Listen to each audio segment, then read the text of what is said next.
Elinkeinoelämän keskusliiton eli EK:n verojohtaja Anita Isomaa, tervetuloa mukaan Taloustaito-liveen. Kiitos paljon. Tuossa noin puolisen tunnin kuluttua valtiovarainministeri Riikka Purra on tulossa tänne tapahtumaan puhumaan päälavalle ja Teemu Lehtinen myös käy läpi ajankohtaisia veroasioita, mutta onko sulla jotakin ajatuksia, mitä Riikka Purra mahtaa nostaa puheessaan esiin? No kyllä mä uskon, että hän tuo esiin tämän ison lisäsopeutustarpeen ja sen tuomat haasteet ja sen, että mitään keinoja ei lähtökohtaisesti tule sulkea pois, kun siihen haasteeseen vastataan. Toivon erittäin kovasti, että pidetään kiinni näistä hallitusohjelman linjauksista siitä, että työn verotuksessa suunta on pikemminkin alaspäin. Suomi verottaa työtä kyllä hyvinkin kireästi jo nyt ja heti hallituskauden alkuunhan me saatiin jo tuloverotuksen pitkään toivottuja kevennyksiä. Omistamisen verotuksen suhteen samoin toivotaan, että mitään muutoksia ei tulisi. Välillä tuntuu nousevan esiin tämä listaamattomien osakeyhtiöiden osinkoverotus ja sen kiristykset, ja sen osaltahan voidaan sanoa, että jos sitä 8% rajaa sieltä lähdetään hilaamaan alaspäin, niin osingon jako reagoi siihen välittömästi. Tarkoittaa siis sitä, että verotuloja sillä kiristyksellä ei kyllä saataisi lainkaan kerättyä. Samalla tavalla muuten yritysverotukseen niin ei toivota minkäänlaisia kiristyksiä. Se, mitä hän voi spekuloida ehkä enemmän, voi olla tuolla välillisten verojen puolella. Kun mietitään arvonlisäverotusta, niin sitä kiristämällähän saadaan koottua iso veropotti, mutta se on hyvin haitallista. Se vaikuttaa ihan suoraan ostovoimaan. Toivon, että siltäkin voitaisiin sitten välttyä. Sellainen teema, mitä hän varmasti myös tulee sivuamaan, on tämä kiinteistöverouudistus, joka on ollut vireillä jo itse asiassa nyt 3. hallituksen hallitusohjelmassa, ja 2 edellistä hallitustahan siitä on sitten pakittanut.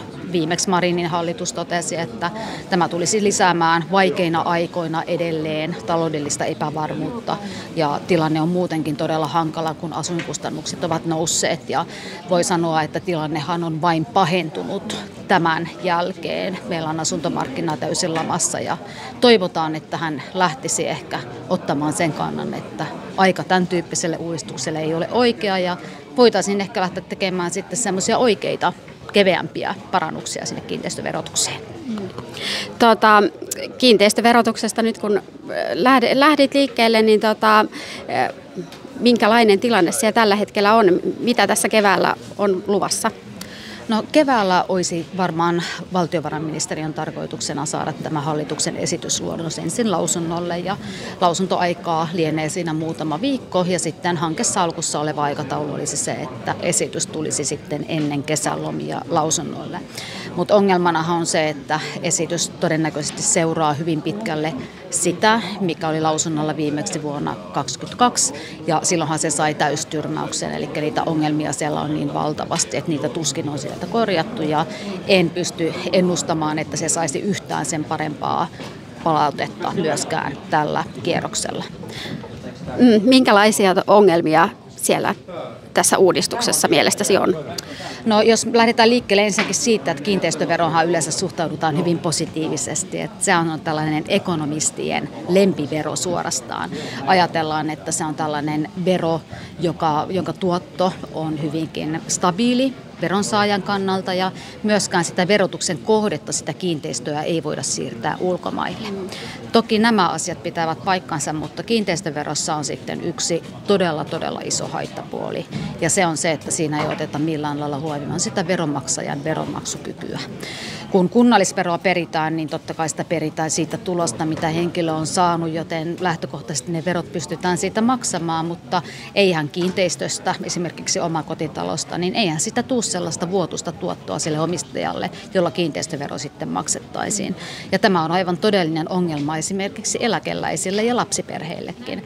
Kun me katsotaan niitä tietoja, hyvin harvoja huonoja tietoja, mitä meillä tämän uudistuksen vaikutuksista on, niin niiden perusteella kuitenkin on selvää, että tämä tulee johtamaan monissa tapauksissa täysin kohtuuttomiin korotuksiin. Leikkurisäännöt auttavat ehkä hieman, mutta eivät kuitenkaan kovin paljon. Ja ylipäätään se, että me lähdettäisiin ottamaan maapohjien verotuksen perustaksi käypää arvoa, niin se on aika ongelmallinen. Meillä alun perin kiinteistövero, kun otettiin käyttöön, niin sen oli tarkoitus olla tämmöinen niin kuin hyvinkin kohtuullinen, mataliin arvoihin perustuva vero. Ja jos sitä lähdetään sitten muuttamaan sinne käypien arvojen suuntaan, niin veron luonnehan muuttuu aivan toiseksi. Ja toisaalta siitä tulee myös hyvinkin niin epävarma myöskin veron saajan kannalta, jos me lähdetään sitten käyvän arvon muutoksen johdosta sitten myös niitä maapohjan verotusarvoja sitten justeeraamaan myös alaspäin. Ja no, tässä on ehkä ne pääasiallisimmat ongelmat, mutta kyllähän meillä on sitten kokemuksia esimerkiksi Tanskassa siitä, että kun siellä otettiin tällainen vastaava uudistus käyttöön, tarkoitus oli, että automaattisesti päivitettäisiin sitten näitä verotusarvoja kauppahintojen perusteella, niin siellähän se osumatarkkuus oli niin huono, että siitä uudistuksesta jouduttiin pakittamaan, että se ei mennyt missään tapauksessa siellä putkeen. Ja no Ruotsissahan tuossa 2000-luvun alkupuolella oli suorastaan kiinteistöverokapina, kun siellä tuli just näitä maksukykyongelmia. Eli meillä on paljon myös kansainvälisiä verrokkeja, joita pitäisi ottaa huomioon ja välttää niitä virheitä, mitä muualla on tehty. Eli siinä tosiaan voi mennä periaatteessa suuntaan tai toiseen, että niin kuin kohtuuttomaksi siinä mielessä, että toiset voi päästä, tai toisilla kiinteistövero alenisi huomattavasti ja toisilla sitten taas kasvaa. Kyllä, näin se on. Ja kun mietitään, että tarkoitushan ei ole nostaa veron tuottoa lainkaan, eli sehän ei periaatteessa millään lailla vaikuta kuntien taloudelliseen tilanteeseen, näin sanotaan. Mutta kun tämä veropotti kerätään jatkossa entistä pienemmältä määrältä verovelvollisia, niin kyllä ne muutokset per verovelvollinen tulevat olemaan hyvinkin kohtuuttomia. Ja tästä kun kiinteistöverosta on äkkiä tulossa tällainen bruttoperusteinen varallisuusvero jopa, kun mietitään sitä, että aikanaan kun meillä oli voimassa varallisuusvero, niin siellähän sai velat vähentää, mutta eihän kiinteistöverotuksessa asuntovelallinen sitten sitä omaa velkaansa voi vähentää. Ja se on myös yksi syy siihen, että minkä takia se veron määrä kasvaa hyvinkin paljon. Ja meillä olisi ihan oikeitakin ongelmia nykyisessä kiinteistöverotuksessa korjattavana. Ja siellähän tällä hetkellä suurin ongelma on se, että meillä on kasvukeskuksen ulkopuolella paljon rakennuksia, joilla ei niin sanotusti ole arvoa kuin kiinteistöverotuksessa. Eli tarkoittaa sitä, että ne yliarvostetaan, niiden käypä arvo on alempi kuin niiden verotusarvo. Ja näitä tulee sitten verotuksen oikaisulautakuntaan esimerkiksi hyvinkin paljon, niin miksi me emme tekisi jotain tälle ongelmalle, jossa on aito oikeudenmukaisuusongelma, kun se, että me lähdetään korjaamaan tällaista teoreettista oikeudenmukaisuusongelmaa ja siirtämään veroa henkilöltä toiselle kunnan sisällä niin, että me tullaan vaikuttamaan hyvin vahvasti myös kuntalaisten yhdenvertaisuuteen. Kyllä, alueellisia eroja varmasti olisi sitten tässä myös. Ne ovat aivan valtavia ja voi sanoa, että maapohjissa on esimerkiksi veropohja on hyvinkin vahvasti kasvukeskuksissa. Ja jos maapohjien verotusarvot keskimäärin 2-4-kertaistuvat, jossakin jopa 23-kertaistuvat, se on se ihan ääripää, mikä ei todellakaan ole missään pääkaupunkiseudulla, vaan itse asiassa Seinäjoella. Niin kyllähän tästä jo nähdään, että ne muutokset tulevat olemaan aivan valtavia. Vuoden alusta tuli jo voimaan tämä maapohjan veroprosentin eriyttäminen yleisestä kiinteistöveroprosentista. Siinä tuli tämä pakkokorotus, joka tulee varmasti näkymään kaikkien kiinteistöveron maksajien verotuspäätöksillä nyt ja herättämään huolta siitä, että mihin tämä uudistus sitten tulee johtamaan. Eli muutoksia on jo tullut ja jos tämä tulee vielä tähän päälle, niin kyllä se johtaa aikamoisiin lopputuloksiin. Asuintonttien osalta keskimäärin puhutaan, että yli 2-2,5-kertaistuisi koko Suomessa keskimäärin. Ja sitten toisaalta kun mietitään, että miten se kuntakohtaisesti menee, niin euromääräisesti suurimmat korotukset tulevat varmasti sinne, missä se veron määrä on nytkin suurin, eli kasvukeskuksiin. No jäämme tätä seuraamaan tilannetta nyt sitten kevään mittaan. Veron kiristyksistä on ollut puhetta. Mitä mieltä olet esimerkiksi alvikiristyksistä? No arvonlisäveron kiristys varmasti ymmärrettävästi tulee keskustelun mukaan ihan sen takia, että siellä on niin suuret rahat kysymyksessä.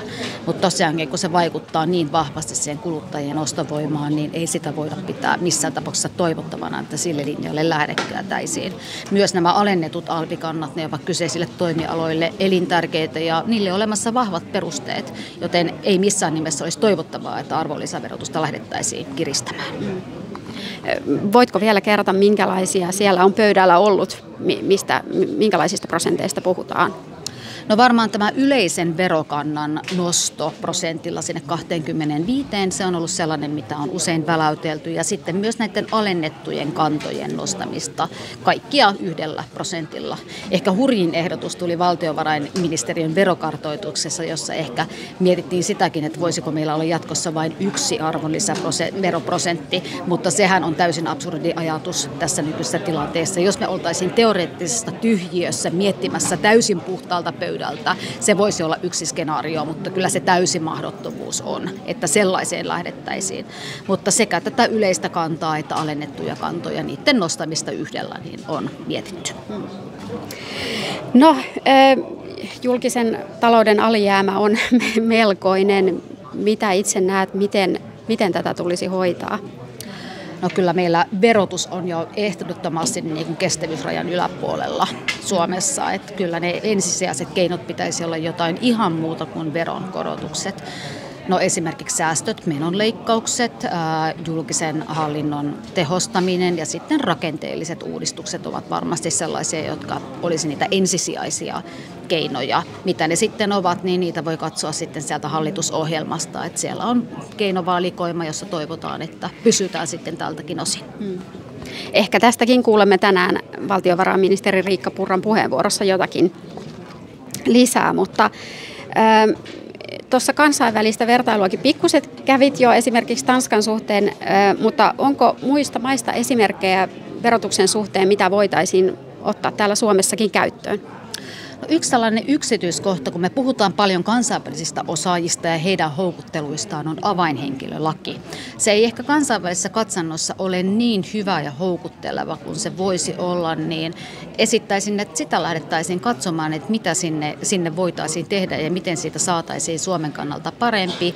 Ja heti yksi seikka tulee siitä mieleen ja se on se, että siellä on nykyään sellainen kansalaisuusvaatimus. Eli Suomen kansalainen, aivan sama miten pitkään hän olisi ollut Suomesta poissa ulkomailla töissä, jos hän palaa sitten Suomeen, niin hän ei voi päästä avainhenkilölain piiriin. Ja tässä on sellainen selvä epäkohta, miksi me emme haluaisi toivottaa takaisin suomalaisia tuomaan sitä osaamista ja kokemustaan ulkomaantyöskentelyn ja ulkomaanvuosien jälkeen tänne.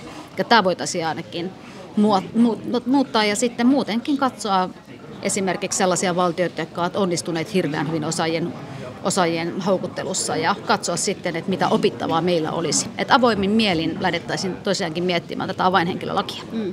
Työllisyystilanne tosiaan on naapurimaissakin parempi kuin täällä Suomessa, että kyllä varmasti petrattavaa siinä riittää. Entäpä sitten Ruotsi? Siellä investoidaan enemmän. Onko siellä jotakin toimenpiteitä sellaisia, missä tuetaan yritysten kasvua paremmin kuin täällä Suomessa? No kyllä varmasti jotain yksittäisiä toimenpiteitä löytyy, että kun investointien kokonaisuutta mietitään, niin totta kai vero on ainoastaan yksi osa sitä kokonaisuutta. Mutta jos mietitään Suomea ja Ruotsia, että mitkä ovat niitä suurimpia eroja esimerkiksi ihan verojärjestelmässä, niin yksi merkittävä erohan on siitä, että Ruotsissa ei ole enää perintö- ja lahjaveroa. Se on varmasti sellainen, joka jättäisi sitten enemmän varoja siihen yrityksen kasvuun ja työllistämiseen käytettäviin rahoihin ynnä muuta. Pääomatuloverotuksen progressiota ei myöskään tietääkseni Ruotsissa ole käytössä. Se on myös yksi selkeästi rajoittava tekijä. Ruotsihan verottaa ansiotuloja toki hyvin ankarasti myös, kuten Suomikin, mutta esimerkiksi yritysjärjestelyjen osalta, tytäryhtiöosakkeiden myyntien osalta, siellä sääntely on jossain määrin selkeämpää ja ehkä parempaakin kuin Suomessa. Että me voitaisiin ehkä niistäkin katsoa, että mitkä ovat sitten itse asiassa ne syyt. Totta kai investointien kannustimet ovat olleet sellaisia, mitkä ovat olleet nyt paljon tapetilla ja EK:kinhan ehdotti nyt, että me voitaisiin ottaa käyttöön yritysverotuksessa sitten tällainen erillinen investointikannuste ja lähteä pohtimaan tätä asiaa, että millainen se voisi olla ja miten se toimisi mahdollisimman hyvin Suomen olosuhteissa. Pystytkö kertomaan tästä vähän enemmän? Me aika lailla ollaan pohdittu sitä, että voitaisiinko tämä toteuttaa esimerkiksi jotenkin poistojärjestelmän kautta, vai mikä olisi semmoinen mahdollisimman hallinnollisesti hyvä tapa yrityksille. Että kun yritykset tätä kuitenkin käyttävät ja haluavat siitä saada mahdollisimman hyvän boostin sitten Suomenkin talouteen, niin tässä on hyvin tärkeää ollut meille se, että pidetään se meidän yrityskenttä tässä mukana, keskustellaan, pohditaan eri tahojen kanssa ja sparrataan ja etsitään sitä parasta vaihtoehtoa. Että sanottaisiko, että työ on vielä kesken, mutta poistojärjestelmä on ollut yksi sellainen yksityiskohta, mikä meillä on ollut esillä. No entäs sitten, löytyykö muista Pohjoismaista jotakin semmoista varastettavaa eli parastettavaa? No sanottaisiko näin, että ehkä me voitaisiin tuossa kiinteistöverotuksessakin nyt alkaa vihdoinkin tekemään sitä puuttuvaa kansainvälistä vertailua. Siellä viimeisessä hallituksen esityksessähän ei oltu otettu huomioon ollenkaan esimerkiksi näitä Ruotsin ja Tanskan kokemuksia.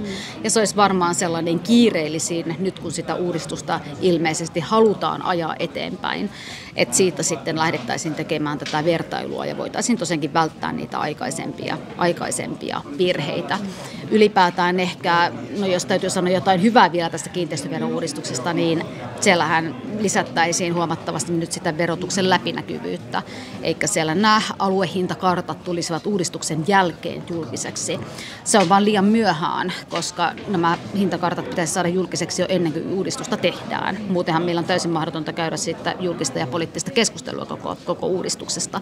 Tämä on esimerkiksi Ruotsista omaksuttu tapa, että ne kartat ovat julkisia ja siellä ilmeisesti toiminut oikein hyvin. No palataan vielä tosiaan noihin veron korotuksiin, kiristyksiin. Alveista puhuttiin jo, mutta onko muuta sellaista, mistä tässä saadaan valtion kirstuun lisää rahaa? No yksi sellainen tekijä, mikä nousee hyvin usein esiin, on sitten liikenne ja liikenteen verotus. Et liikenteen verotuot ovat laskussa niin kuin luonnollisista syistä ja siellähän on ehdottomasti niin paljon mietittävää ja käsittääkseni hallitusohjelmassa on myös sellainen kirjaus, jossa lähdetään sitten 2 ministeriön voimin pohtimaan tätä liikenteen verotuksen tulevaisuutta. En tiedä, miten hyvin siellä löytyy kiristyskohteita. Tärkeää toki on se, että me ei aleta haittaamaan Suomen kilpailukykyä liikenteen verotuksella missään tapauksessa, vaan me pidetään se kilpailukyky mielessä. Ja myös sitten se, että jos se liikenteen verotuotto alenee, niin sitä ei lähdetä kompensoimaan esimerkiksi työn tai yrittämisen verotuksen kiristyksillä. Mutta vaikuttaa vähän siltä, että kun perinteenä on Pohjoismaissa ollut se, että se autoileva henkilö maksaa aina paljon veroa, niin kyllä se tulee jatkossakin näin olemaan. Kyllä liikenne puhuttaa näinäkin päivinä ja tässä on lakkoja tiedossa ja käynnissä parhaillaan, joten hankalassa tilanteessa ollaan siinä mielessä kyllä. Kyllä, se on valitettavaa, että tämä taloudellinen tilanne tällä hetkellä on ja joudutaan edes keskustelemaan veronkorotuksista, mutta toivotaan, että valoa olisi tunnelin päässä näkyvissä ja että hallitus muistaisi sen, että verotus on aina haitta taloudelliselle toiminnalle. Vero on aina pois jostakin muualta yrityksillä investoinneista ja työllistämisestä ja luonnollisella henkilöllä sitten esimerkiksi säästämisestä ja sijoittamisesta. Ja se on hyvin tärkeää, että jätetään sitten niin ihmisille ja yrityksille mahdollisuuksia tehdä niitä asioita, joita ne parhaiten osaavat ja auttaa sitten Suomea kasvuun. No loppuun sitten ehkä vähän kevyempi kysymys. Minkä takia, Anita Isomaa, sun mielestä ihmisten pitäisi olla kiinnostuneita verotuksesta? Välillä tuntuu tietysti, että nämä on hankalia asioita ja isoja kokonaisuuksia, mutta miksi verojen pitäisi kiinnostaa? Vero on kuitenkin niin sinun rahaasi, jota otetaan sitten niin julkisen vallan käyttöön. Ja ehkä yksi hyvä keino, millä saa itsensä kiinnostumaan veroista, on se, että ottaa esille vaikka edellisen vuoden verotuspäätöksen ja katsoo siitä, että miten paljon niitä veroja on itse asiassa mennyt sen palkan päältä. Moni meistä tietää sen, että mikä summa tulee kuussa tilille rahaa, mutta se, että miten paljon siitä on mennyt jo päältä veroja ja veroluonteisia maksuja pois, niin se tulee usein monelle yllätyksenä. Toki veronmaksajien nettisivuilta löytyy erinomaista tietoa siitä, että miltä se palkanmaksu näyttää työnantajan vinkkelistä, mitä kaikkia työnantajamaksuja siitä jo menee. Mutta ensinnäkin sanoisin se, että kannattaa kaivaa se oma verotuspäätös esiin. Katsoa siitä siinä vaiheessa, kun asioi kaupassa, katsoa vähän sitä kuittia, että miten paljon siitä vielä menee alvia ynnä muuta. Että ihan tällainen niin kuin jokapäiväinen huomio siihen. Ja uskon, että se on sellainen, että se sitten palkitsee, kun alkaa ymmärtämään sitä, että miten paljon niitä veroja tulee itse kunkin maksettua. Nythän on oiva aika tarkistella niitä omia tiliotteita ja veroilmoitusta, kun sitä täytellään tässä kevään mittaan, niin kannattaa ottaa Anitan vinkistä vaari. Tuo valtiovarainministeri Riikka Purran puheenvuoro alkaa tuossa pian, mutta onko jotain muuta, mitä odotat erityisesti niin tältä päivältä? Odotan sitä, että pääsen kohtaamaan paljon sekä iloisia että vähemmän iloisia veronmaksajia, kuulemaan mielenkiintoisia puheenvuoroja ja erityisesti tosiaankin Riikka Purran linjauksia ja myös Teemu Lehtisen puhetta odotan innolla, mitkä ovat veronmaksajien prioriteetit tällä hetkellä. No niin, kiitos Anita Isomaa vierailusta Taloustaito Livessä ja me jatketaan tästä sitten vielä sijoituskästin Kevinin ja Teemun kanssa. Mukavaa päivää.